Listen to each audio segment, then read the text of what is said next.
Hey legends, we're at it once more. This is Here's Rodder's Reviews. I'm your host, Rodney Stewart. Hey man, the Masters of Universe. This episode is called The Region of Ice.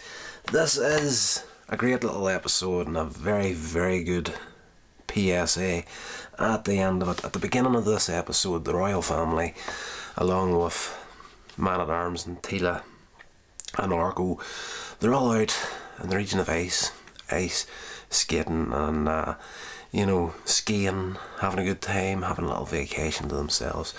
They're all having fun. It's all good. It's all fun and games until one by one they all start disappearing. Queen Marlena is the first to disappear. The king raises the alarm. Shortly after, he disappears, followed by Tila, and then Man-at-Arms pulls a lightsaber from out of nowhere. George Lucas going to sue somebody. There's an R. Kevin Smith connection to He-Man, the Masters of the Universe.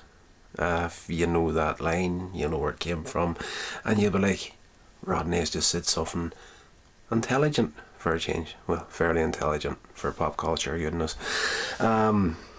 Anyway, trouble is at hand. So of course, Prince Adam. Now no one is around bar him, and Orko is free to get the Sword of Power out and call down the power, become He-Man. Before he gets a chance to do that, he disappears.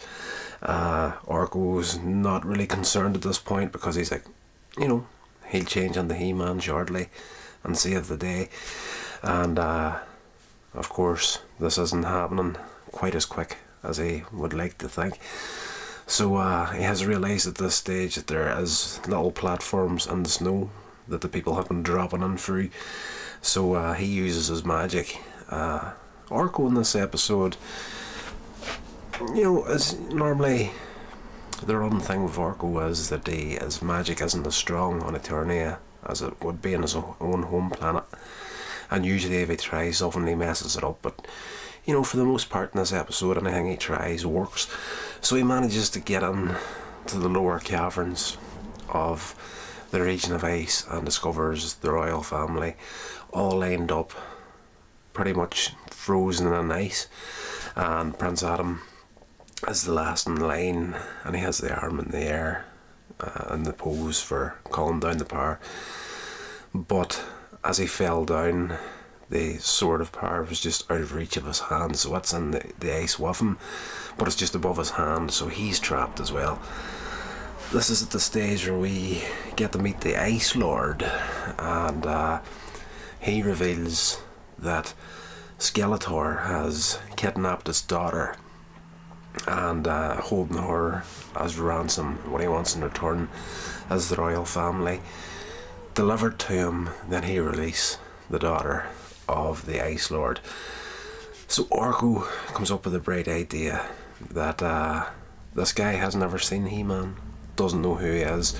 So Orko poses as He-Man, and this Ice Lord challenges him. If you are He-Man, you'll be able to defeat my creature Slush, who is essentially a giant robotic spider that put the royal family into the ice. Instead of spinning webs, he spins ice, essentially. So they have a little fight.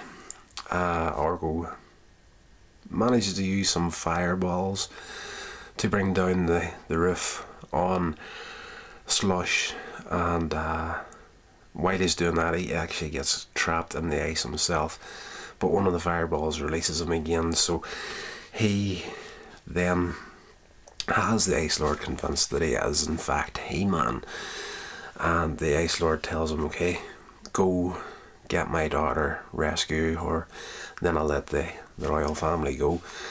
And then he in turn, he's holding them as a ransom against Orko, who he thinks now is He-Man.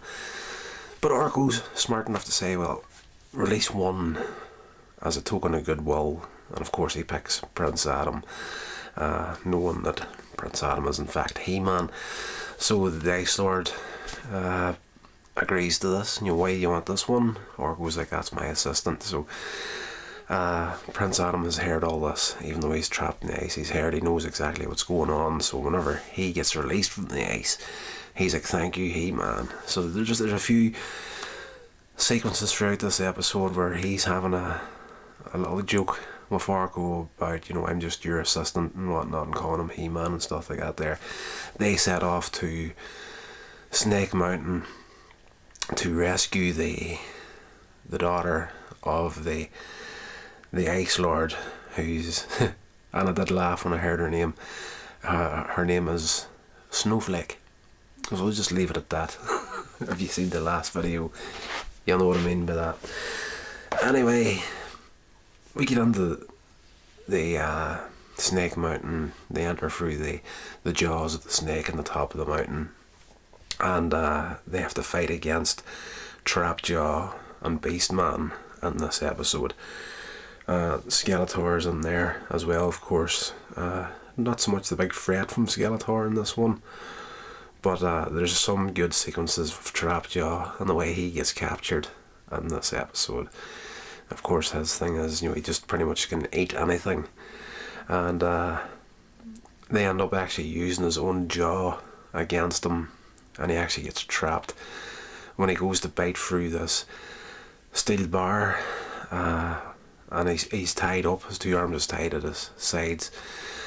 He-Man's fighting against him for this bar. He goes in to bite it, and then they put a rope from one end of the bar to the other and kind of hang him off the bottom jaw of Snake Mountain.